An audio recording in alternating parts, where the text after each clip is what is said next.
গত 25 তারিখ মঙ্গলবারে আমি আসলে নাচ গার্ডেন গেছিলাম মূলত আহ, একটা প্রোগ্রামে। তো ওখানে আর কি কোরিয়া নাকি স্কলারশিপ নিয়ে যাওয়া যায় আইএলসের মাধ্যমে অথবা উইথাউট আইএলসের মাধ্যমে। তো সেই জন্য এখানে আমি আসছিলাম। এখানে আরও অনেকজন মানুষজনই ছিল।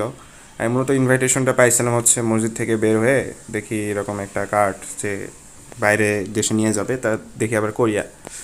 তো এই জন্য আর কি এখানে আসি। আর কি ওরা বক্তব্য দেয় যে কোরিয়ায় কেন যেতে হবে বা এখানে ফ্যাসিলিটিস কী কী কীভাবে আমি যেতে পারি। তো সবাই আর কি স্যারেরা ওখানে যারা যারা ছিল, যাদের মাধ্যমে নিয়ে যাচ্ছে তারাও নিজেরাও ওখান থেকে কোরিয়া থেকে পাশ করছে, পিএইচডি যেটাই বলেন। তারপর প্রোগ্রাম শেষ হওয়ার পর আমাদের আর কি সেশন চলে, জিজ্ঞাসাবাদ হওয়ার পর আমরা অস করি যে কীভাবে যেতে পারি, আমাকেও পরামর্শ দেয়। এরপর আর কি আমি বাইক নিয়ে আসছিলাম, তারপর আর কি চলে যাই এখান